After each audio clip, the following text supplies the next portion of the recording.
क्या आपको पता है बचपन में माँ बाप का सिर्फ एक हार्श वर्ड आपके निग्लेक्टिंग बिहेवियर का कारण हो सकता है। आज के रिलेशनशिप, सेल्फ वर्थ और इवन सुसाइडल थॉट का भी एक इफेक्ट हो सकता है।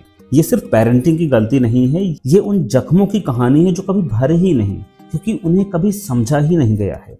बचपन का ट्रॉमा हमेशा मार या चिल्लाना नहीं होता है, कभी कभी वो सिर्फ चुप रहना भी हो सकता है। आपने अपनी लाइफ में ऐसी बहुत सी लाइनें सुनी होंगी, तो इतना मोटा हो रहा है तो उससे शादी कौन करेगा, या फिर तेरे जैसा आदमी, बेवकूफ़ आदमी तो मैंने आज तक अपनी लाइफ में देखा ही नहीं है, तो उससे प्यार कौन करेगा, तो उससे शादी कौन करेगा, तो अपनी लाइफ में कर क्या पाएगा। ऐसी बहुत सी बातें हमने अपनी लाइफ में देखी होंगी, और ये बातें सिर्फ अंदर तक नहीं चोट पहुंचाती हैं, ये एक डिसीजन मेकिंग का थॉट बन जाता है कि हमें ऐसा फील होने लगता है कि हम तो अपनी लाइफ में कुछ कर ही नहीं सकते हैं। जब आप ऐसे घर में बड़े होते हो जहाँ इमोशंस को दबाया जाता है, जहाँ प्यार सिर्फ तब मिलता है जब आप कुछ अच्छा बिहेव करते हो, आप ऐसे घर में बड़े हो रहे होते हो जहाँ पे फीलिंग्स मैटर ही नहीं करती हैं। आपको लगता है कि प्यार के लिए मुझे खुद को बदलना पड़ेगा या फिर चुप रहना पड़ेगा। और ये सिर्फ बड़े बच्चों में नहीं, छोटे बच्चों में भी देखा जाता है, जो कि 2 से 3 साल तक के बच्चे होते हैं, उनमें भी ये चीज़ें देखी जाती हैं। और उनको ये लगना स्टार्ट हो जाता है शायद मैं ही रीजन हूँ अपने माँ बाप के स्ट्रेस का, और वो गिल्ट उनका पहला इमोशन बन जाता है। हम सिर्फ बच्चों को ABCD या 1 2 3 ही नहीं हम उन्हें सिखाते हैं प्यार का तरीका, लड़ने का स्टाइल और पूरी की पूरी लाइफ का ब्लूप्रिंट। अगर आपने अपने घर में ये सब देखा है कि लड़ाई झगड़ा या इमोशंस की कोई वैल्यू नहीं होती है, तो आपको वो सिर्फ और सिर्फ नॉर्मल लगना स्टार्ट हो जाएगा, और उसी पैटर्न के लोग आपको आपकी लाइफ में मिलते रहेंगे। और हो सकता है आप ऐसे ही व्यक्ति को आप अपना पार्टनर भी बना लें।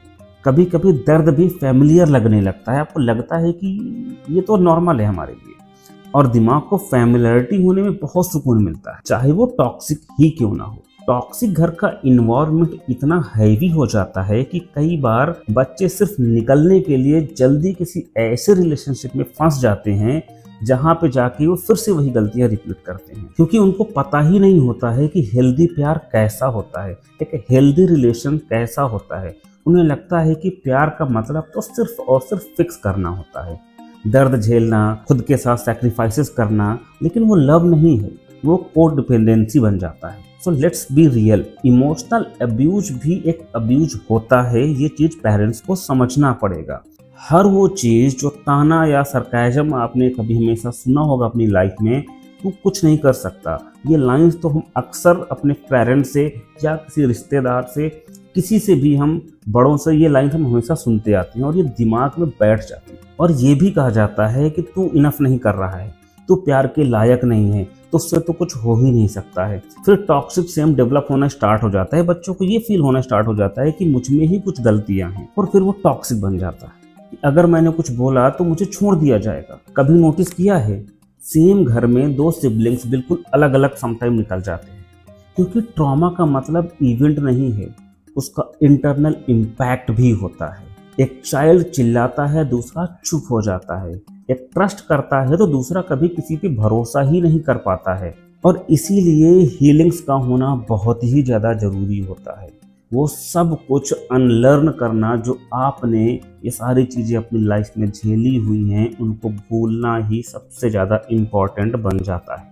हम सब ने ये सारी बातें सुनी होंगी कि पेरेंट्स हैं वो तो कभी गलती कर ही नहीं सकते हैं, और ये बचपन में हम सब चीज़ें झेल के बड़े हो जाते हैं, और ये फिर एक साइकिल बन जाता है।